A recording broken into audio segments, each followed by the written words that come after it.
Connor, Corbin. This is the groundwater industry. This is the pump's end of it. This is a hoist truck right here. It's got a boom on it, and we're going to lift out your daddy's pump here in just a few minutes. We have the engine that runs the hydraulics for this hoist, and then we have the generator that's going to run your daddy's pump. We're going to check and see and find out if his pump's any good. What's really cool about the groundwater industry is you can be an electrician, you can be a plumber, you can be a crane operator, you can be an excavator, you can be a pump technician, you can be a well driller, you can be in the office, you can be a geologist, you can be a hydrologist. Big fancy words, huh? You can be a lot of different things, and this is an industry where everybody needs to have water, and this is what we do. So this makes it a lot of fun. The other thing you got to be is a truck driver. So we had to drive that truck here to get here, and that's a big deal these days. So anyway, let's do this. Let's start this motor, and let's get this boom up in the air.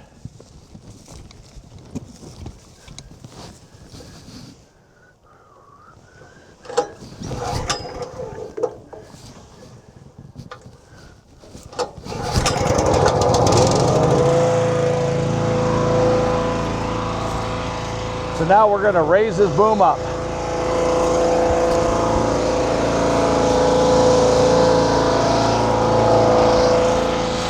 One of the safety things that we have to do is check and make sure there's no wires, because we don't want that boom running into the wires. There's a lot of safety things: hard hat, steel-toed boots, a lot of safety things we got to pay attention to so nobody gets hurt.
This thing right here is called a pitless bar. It's got threads on the end of it. Can you see that? Threads on the end of it. And then we lift on this end. This attaches to the pump. Here we go.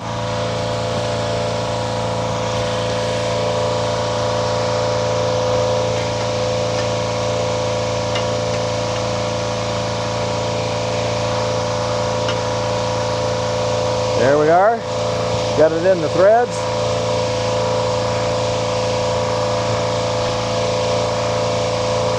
Maybe.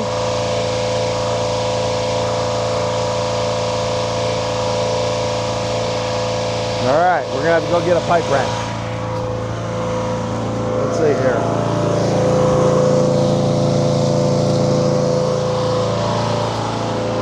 And why is my pipe wrench painted purple? Because I try to paint all the... All right, Corbin and Connor, part of my job is to point out anything that's kind of interesting. And I'm almost like a detective, okay? So I'm trying to detect what are interesting things about this well and this water system and this water that you guys and your family need to use. So check this out. You look inside here, and first off, when a pump is shut off, the check valve is supposed to hold that water like it's supposed to be like perfectly full here, but it's not. And so it kind of subsided down a little bit. Not the end of the world, nothing special, but it's just kind of another clue. And then you look down in here. Can you guys see those bubbles? Can you see the bubbles that are in there? Can you see the bubbles taking place? Look at that. Let's see if I can zoom in. Look at those bubbles. See that? That is gas. Maybe a methane gas, some sort of a sulfur gas. And that's what makes this water tough without having to go into kind of like a storage tank to get rid of the gas. So anyway, I'm doing my job, guys. All right, Connor and Corbin, here we go again. So now I've set this little manifold. That's what you call when you put a whole bunch of plumbing fittings together, and then it's got a little gauge on it, goes up to 200 psi. So we can shut this valve off right here, and that screws shut, and then it backs up the pressure right into here, and that'll tell us how much pressure the pump will produce when we're running it and when we've got the generator on. So this is a water level meter, and you guys were already here and saw me run this down one time already. Let's go ahead and pick up the static again and see what we've got. So this is, and then when it goes beep, that's when it hits the water. Uh-oh, let's see, it hung up on something. That's what happens. There we go. Got to be able to feel things like this. And this is why it takes a certain amount of skill. Some people can do this and some people can't. There we are. There's the sound. So how many feet of water are we at? We pumped just a little bit of water out, but that wasn't enough water to tell. So okay, well, we're gonna get our first reading here. All right, so which one of you boys are still watching this? Okay, Connor, Corbin, here we go. Got the gauge, got this running. Let's turn on the power. Let's see, power, here it turn on. That fitting's not on there very much. I probably ought to tighten that up. Corbin, Connor. So I had this little fitting on, this manifold, and it was ground off so I could try to get it down into a really tight space. Can you see how much I ground it off? Then it got too thin, so it leaked. So I had to take it off. Change gears, this is what you have to do. All right, all through life. There's the pressure gauge, and then here's the valve. And we're gonna come up on this and see, and this water over here is gonna shut off and stop running. So we're gonna see how much life this pump's got left in it. And oh my goodness, it only needs about 70 psi to get to the house. So I mean, this pump is actually, wow, 145 or so psi. That's awesome. There's a lot of life in this pump, and that's also considering that the water's up to 40 feet 9 inches is what the static was. So that makes a difference, and I'll have to explain that to you guys, okay? So this is my test bucket. It's official. It says Joel's test bucket on it. That way we know it's official, see? And it's certified, regulated, yeah, Okay, so what we're trying to do is see how fast this bucket will fill up with water. This is 5 gallons. It's 5 gallons to about 1.5 inches from the top. So let's see where we're at. Now, we're gonna start this on the 30 seconds on this video. 28, 29, 30, here we go. Okay, so what do we got? It's filling up quite fast actually. And we got 10 seconds, now we have 15 seconds. And now we have 20 seconds, 25 seconds at the most. Okay, so this is putting out a little over 10 gallons a minute. And that's why you need to have math, huh guys? All right, Connor, Corbin, I don't know if you can hear me with this generator right behind me, but we've got this amp meter on this pump, and it's the pump is running, and you can see, maybe, there it is, 7.92, 7.19, 7.9, about 8 amps. So this is the amount of load that the pump motor has on it right now, and that's a very important measurement, and I'll be talking more about that in a little bit when we don't have the generator behind us. Okay, we're starting out with a clean bucket here. There's nothing really in the center of it, and we're gonna see the little black pieces of shale, because this well's not gravel packed, swirling around in the center of this for the first couple inches of water, okay? You see that shale right in the center, kind of congregating because it's swirling. So this is what goes on with these wells. And the good news is that this is still producing great water, and a lot of it. So you can see the color is deteriorating a little bit, but what's really amazing to me is that I don't smell anything from this water. That's incredible. I mean, I'm trying to smell it, and I haven't smelled anything throughout the entire test. The water is running strong, and this is what the color of the water looks like in the 5-gallon bucket at about 45 minutes in on the well test. So, you know, 40 minutes times 10 gallons a minute, yeah, 400 gallons. And then what we've got here on our pH testing is 8.1, which is entirely reasonable and just fine. We want it to be higher than lower. And then on our TDS, here's the biggie.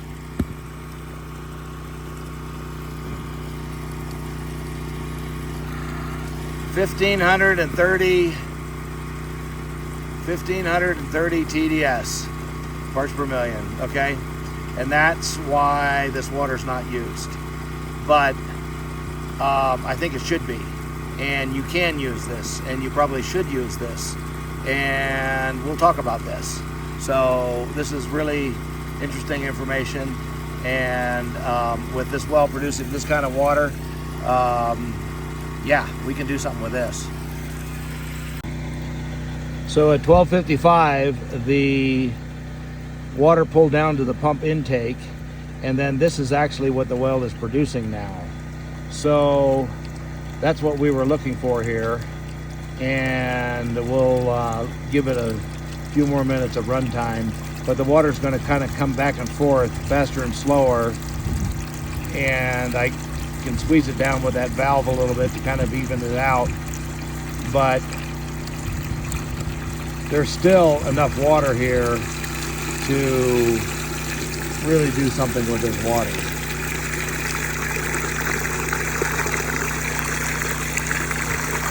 So that's 4.5 gallons a minute. So this is what the water flow looks like at 2.9, almost 3 gallons a minute. And that's what it produced in the bucket, and that's how clear it is. And this I'm going to be very interested in seeing what the TDS of this water is that the well produces that's not saturated into the walls of the borehole. So anyway, here's what we've got. Okay, Connor, Corbin, we've got almost 3 gallons a minute. We've proved that out. The water TDS is about 1,500. We'll see what that last reading is here when we get back to the shop. And then now we're going to set the pitless back on, okay? So now we reverse the process. All right, Corbin and Connor, what the next 45 minutes is just tough. There's a lot of things that are difficult in life, and there's a lot of times that you just have to work through things. And what's even worse is when these things are created, these problems are created by other people. The people that originally drilled this well, they didn't do it right. They didn't make the well vertical. Do you know what vertical means? That means where something is straight up and down. So remember that slide connection of that pitless that I pulled out early in the video? Well, I've got to try to put that back on, and the well is maybe at a 10-degree angle. It's just not straight up and down.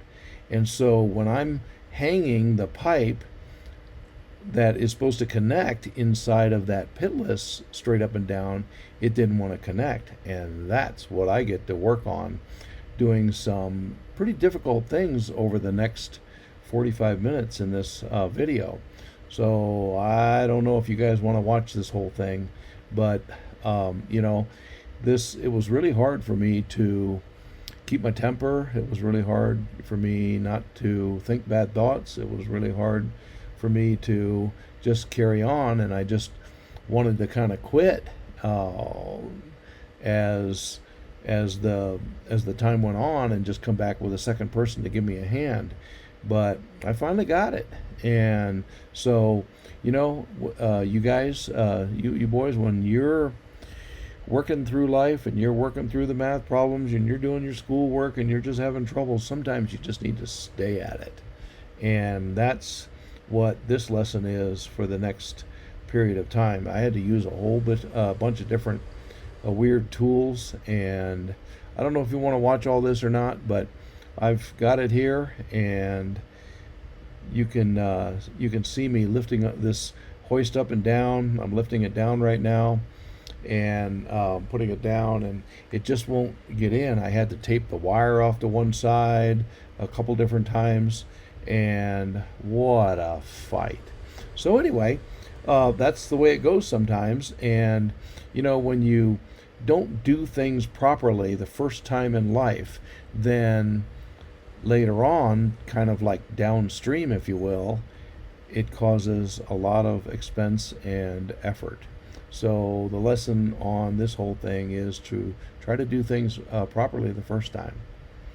All right, and so Max, the deal is that you're going to need to probably dig up this entire wellhead and overshoot it with some steel, and then put the pitless back onto some steel and get that darn top of the wellhead straightened out.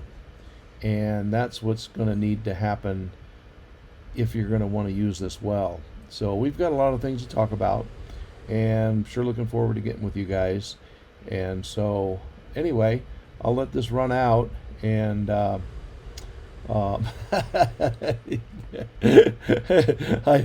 was so fortunate that I did not lose the digging bar down the hole. Oh my goodness. So anyway, all right, guys, this was fun. God bless you guys. All right, great fun.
this was at about the point where I started to pray and ask Almighty God to just give me a hand. I did not need to lose that yellow digging bar down that hole, and I was frightened that I was. And so, you know what?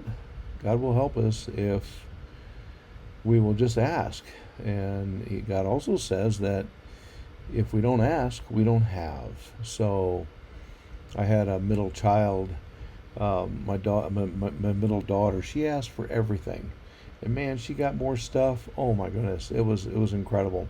So anyway, this was when I was just also asking for patience and for wisdom and different ideas and different ways of going about things. And this is what happens to a lot of people. A lot of people don't ever talk about this, but this is what really works. So anyway, just thought I'd share this with you.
So, Connor and Corbin, I got a question for you.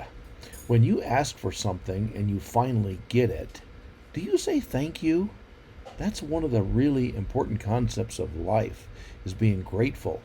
So, how many times do you ask your parents for this or that or this or that? Oh, I want a bigger slice of pizza, or I want this bicycle, or I want this other toy. And then you finally get it. And then do you say thank you? So, when we pray and then God gives us the strength, the wisdom, the persistence, the energy, the ability, and we are successful, then why on earth don't we say thank you? And so I know that I was at that point. And you don't have to hold your hands up, and you don't have to make the whole prayer gesture, and you don't have to do that. You can just think thoughts to God and say thank you. And I know that I was. All right?